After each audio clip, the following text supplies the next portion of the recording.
proceed? Well, actually, we're free to proceed as you wish, Ms. Hightower. This is the final Hensley matter, and you can proceed, and Mr. Hensley is prepared as well. Is that correct? All right, thank you. Go ahead, Ms. Hightower. Thank you, Your Honor. So you would call Officer Angel Ian. Officer, if you approach the stand, then you'll be sworn.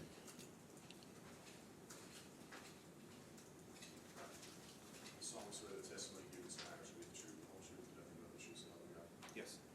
Be seated, please. Thank you. Good morning, Officer. Good morning. Could you please state and spell your name for the record? Angel Guillen, A-N-G-E-L. Last name Guillen, G-U-I-L-L-E-N. Thank you, Officer. Where are you currently employed? With the city of Sparks. And how long have you been employed with Sparks Police? Approximately 5 years. And what's your current role there? Patrol officer and a field training officer. And prior to working at SPD, did you have any other law enforcement experience? Yes, I was hired by the Pyramid Lake Tribal Police, and I worked there for approximately a year. And are you currently post certified? Yes. And could you please explain what post is? Post is, you go to academy, at my time it was roughly 22 weeks. You do investigations, criminal, civil, just determine the post certifications to be a police officer in the state of Nevada. Thank you. And could you tell me a little bit about your training and experience as it relates to the investigation of drug-related offenses? Through my training experience, I have conducted multiple drug investigations, including paraphernalia, narcotics, known as, there's other investigations, including like huffing, which is what this today is about. And could you explain a little bit about what huffing is? Huffing is, Pardon me? Objection to the term huffing. That's prejudicial. The term what again? Huffing is prejudicial. Ms. Hightower, can you respond, please? There's nothing prejudicial about the term huffing. It is a description for a type of behavior. There's nothing inherently prejudicial about it. Well, does one huff oxygen? What I'm saying is that they're taking a medical gas and they're using disparaging terms to try to criminalize it. Well, apparently, Would you say an elderly person on an oxygen tank was huffing oxygen? Does somebody huff a cigarette if you want to? Mr. Hensley, the objection is going to be overruled. It's simply a term of art apparently used by officers and is not inherently prejudicial. Go ahead, Ms. Hightower. Thank you, Your Honor. Officer Gang, could you please explain what huffing is? huffing or inhaling a chemical agent to induce euphoria, so it enters the bloodstream and it causes a change of the mental capacity. And based on your training and experience as a police officer, do you have any, do you believe huffing to be dangerous? Yes. And Officer Guillen, were you working in your capacity as an SPD officer on June 7th of this year? Yes. And was there an incident that day that brings us to court today? Yes. And could you tell me a little bit more about that, please? On that date, there was an accident involved with Mr. Hensley and another individual. I can't recall her name. At that time, while on scene conducting, well, I wasn't conducting, but Sparks Police Department was conducting an investigation for the accident. I met with Mr. Hensley, and he was inhaling nitrous oxide, and I can't recall the NRS, but I advised him to stop. He agreed to, and then once the accident was concluded and I left the scene, I had to go to another call for service on the east side of Sparks, and I observed Mr. Hensley again to be huffing in public. Thank you. Let me ask a couple of follow-up questions. You indicated you made contact with an individual named Mr. Hensley as part of your investigation that day. Would that be Mark Hensley? Yes. Do you see him in the courtroom today? Yes. And could you please identify him by an article of clothing that he's wearing? He's wearing orange. So reflected. Thank you, Your Honor. And then you indicated that Sparks Police was investigating a traffic accident that day. Where was that? It was on Vista and Peppergrass. And is that located in Sparks, Nevada? Yes. So you indicated that the first time you made contact with the defendant, you informed him that inhaling in public nitrous oxide was not permitted, and then you made contact with him again. Can you tell me a little bit more about the nitrous oxide you observed him utilizing? The nitrous oxide was a large cylindrical cylinder that said nitrous oxide, and it says not for medical use, and it was food grade only. And it was flavored, I believe, What grade did you say? food grade only. I can't recall. I think the flavor was strawberry. That's what I remember.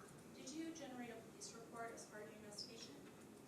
Yes. And would that police report refresh your recollection as to if it was flavored nitrous oxide? Yes. Mayor Maravich? Yes. Thank you. Officer, will you please silently review your report to yourself and let me know what you think, sir?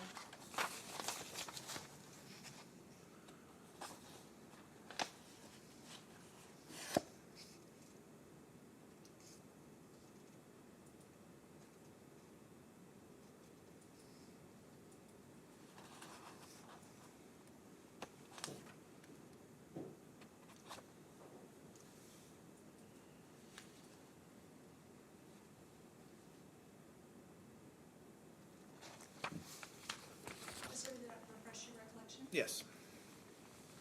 And was it any sort of flavored nitrous oxide? Yes, it was strawberry watermelon flavored. Thank you.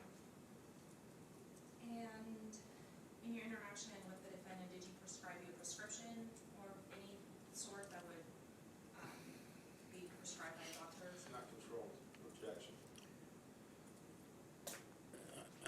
What, can you state your objection a little more She's clearly? asking if I provided a prescription for a non-prescription item. It's not a controlled item, and it's sold in the state. Well, objection overruled. We're gonna find out subject to further questioning.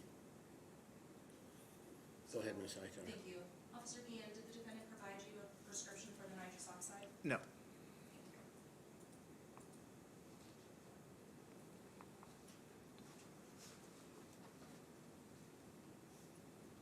You indicated that you had observed the defendant inhaling or huffing. Did you notice any change in his behavior? No.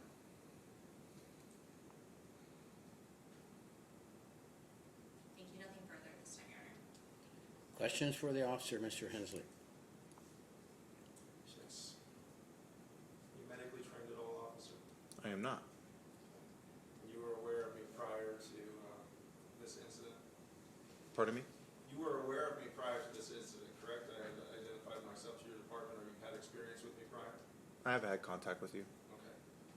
When you state that you didn't notice any change in my behavior, was I less argumentative with you during what seemed to be a protracted engagement, correct? How would you describe my behavior at that point versus our prior interactions? Prior interactions, was at your mother's house, and you told me that you were going to kill the police. At my mother's house, I told you I was going to kill the police? Yes. And you said you had Tourette's.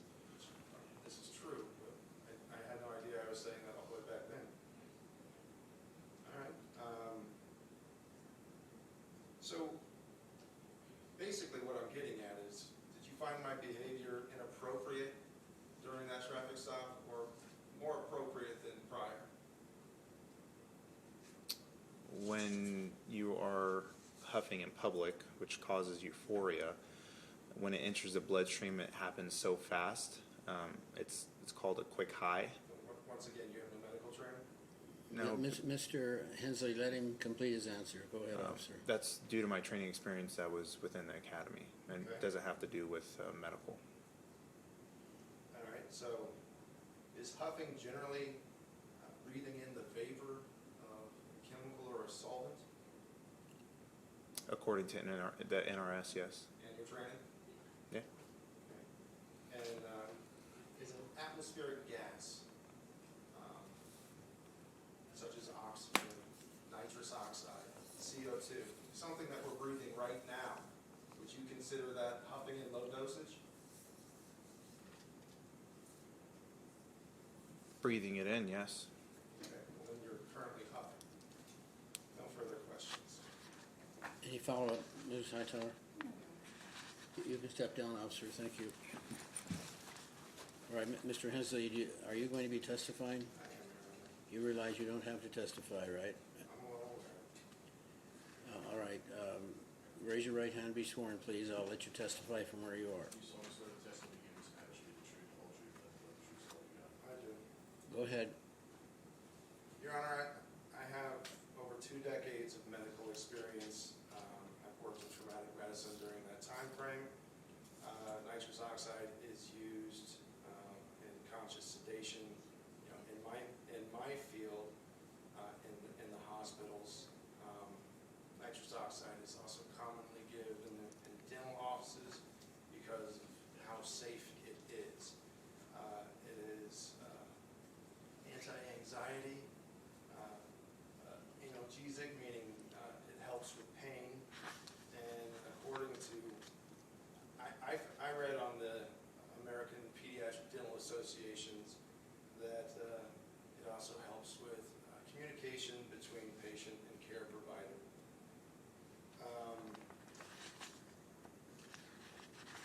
I first started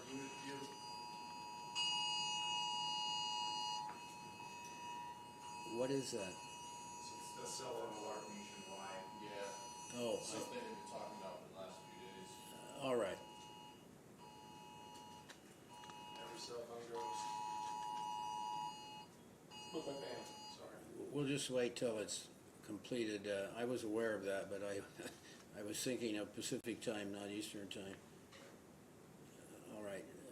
I guess it seems to be over, is that? I believe so, Your Honor. All right, go ahead, Mr. Hensley. Anyway, I was first introduced to nitrous oxide in '97 by Dr. Oliveira. As the officer testified, I had identified myself with contending with Tourette syndrome. I make inappropriate comments. I have mechanical tics and vocal outbursts. This is something that I typically utilize in oral form with impregnated cream, but with refrigeration issues and living out of my car, that was somewhat prohibitive. The nitrous oxide that I utilized was intended for human consumption, but it did not pass the stringent FDA mandates for pharmaceutical grade. That didn't bother me. I have a history of utilizing vaporized nicotine. I have a history of medicating through my lungs. I guess, I don't know what you guys call it in this state, the statute or whatever it said. It says I'm guilty of this if I was doing it with the intention of inducing euphoria or hallucinations. I was doing neither of. If you're going to say that I used a product intended for human consumption incorrectly, I don't know if that violates the statute, but what I can tell you is it's a atmospheric gas, much like oxygen, that was just in a higher concentrated form, and there was definitely no benefit to doing that in front of an officer, to try to induce euphoria or hallucinations. I can guarantee you that I wasn't trying to party. I was trying to get through a very traumatic situation without exacerbating my conditions to the point, like he said, I was saying that I was going to kill police officers, is what she says. But there was none of that during that time frame, and I did. It was a multiple hour protracted interaction, and honestly, I was pleased that I had it with me. Usually, I guess the state of Nevada, you can buy it in large tanks. I've been living in Washington for the last 2 decades, and they don't sell it by the tank, they sell it by a cartridge. Yeah,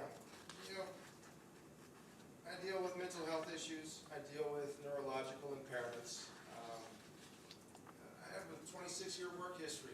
I'm not on disability. I'll give that closing statement, I'm sure, after I'm convicted of everything.